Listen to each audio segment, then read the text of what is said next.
जब अमरनाथ की गुफा में रात को सीसीटीवी कैमरे लगाए गए, उसके बाद जो हुआ देखकर आपका दिल दहल जाएगा। अमरनाथ की गुफाएं ऐसी रहस्यमयी जगह है कि आज तक वैज्ञानिक भी इस बात का पता नहीं लगा पाए हैं कि अमरनाथ गुफा में बना बर्फ का शिवलिंग आखिर कैसे संभव है। हर साल अमरनाथ मंदिर केवल 2 महीने के लिए ही खुलता है और बाकी पूरे साल बंद रहता है। अमरनाथ से जुड़े कई ऐसे रहस्य हैं जिसके बारे में आज तक किसी को मालूम नहीं पड़ा है, लेकिन इस बात से नकारा भी नहीं जा सकता है। कोई शक्ति तो है जो इस संसार को चला रही है।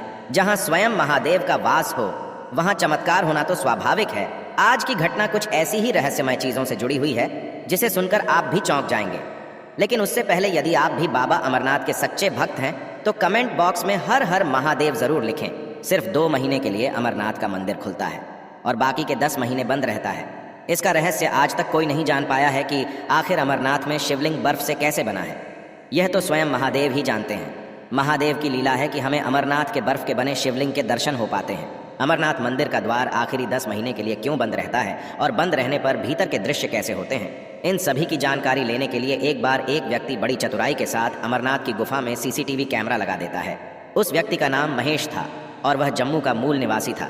उसने चोरी से अमरनाथ गुफा में सीसीटीवी कैमरा तो लगा दिया था, लेकिन उसे डर भी था कि कहीं किसी ने देख लिया तो बहुत बड़ी आफत आ जाएगी।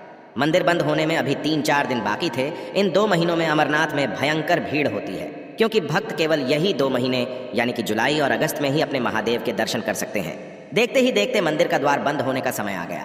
मंदिर के पास कई साधु ध्यान में लिप्त होकर साधना करते रहते हैं। उनमें से एक साधु आखिरी दिन बाबा अमरनाथ की गुफा में चले गए। महेश बैठे बैठे इन सभी घटनाओं को होते हुए देख रहा था। मंदिर का दरवाजा बंद करने का समय हो गया था। सभी श्रद्धालु दर्शन करके वापस लौट रहे थे, लेकिन जो साधु बाबा अमरनाथ के मंदिर में गए थे वह नहीं लौटे और मंदिर का द्वार बंद हो गया। पहले तो महेश ने सोचा कि जाकर मंदिर के पुजारी से यह बात कहे, लेकिन फिर वह यह सोचकर चुप रह गया कि उसके द्वारा सीसीटीवी कैमरा लगाने की बात किसी को पता चल गई तो उसके साथ अनर्थ हो सकता है। इसलिए महेश चुपचाप अमरनाथ गुफा के अंदर होने वाले सभी गतिविधियों पर नजर रख रहा था।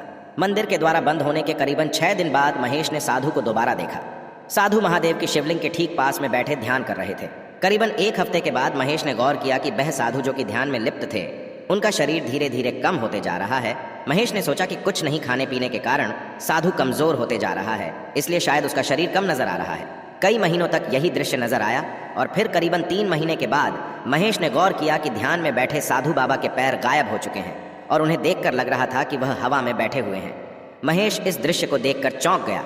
उसके समझ के बाहर था कि यह कैसे संभव है कि एक साधु जो कि ध्यान में लिप्त है, उनका पैर कैसे गायब हो गया है। वह अत्यंत परेशान होने लगा और फिर करीबन 6 महीने के बाद उसने देखा कि साधु के हाथ भी गायब हो गए। इस दृश्य को देखकर महेश इतना परेशान हो गया कि वह बीमार रहने लगा।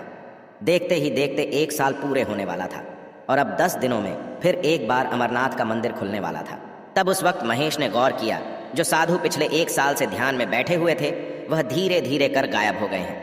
हैरान परेशान होकर महेश मंदिर के पुजारी के पास गया और उन्हें सभी बातों के बारे में सच सच बताया। पुजारी ने उन्हें महेश को बताया, यह साधु कोई आम साधु नहीं है, वह इस धरती पर महादेव के रूप में है और यह महादेव के ध्यान के द्वारा लुप्त हो चुके हैं और सिद्ध अवस्था के रूप में पहुंच चुके हैं, जहां का मनुष्य जीवन से कोई वास्ता नहीं है। केवल वे और उनके महादेव वहां रहते हैं। यह बात सुनकर महेश मंत्रमुग्ध हो गया कि उसे साक्षात महादेव के दर्शन हुए हैं। भले ही प्रदर्शन सीसीटीवी कैमरे के द्वारा ही हुआ हो, लेकिन वह दर्शन अमूल्य थे। तो दोस्तों, यह सच्ची घटना आपको कैसी लगी कमेंट में जरूर बताएं और कमेंट में हर हर महादेव लिखना ना भूलें।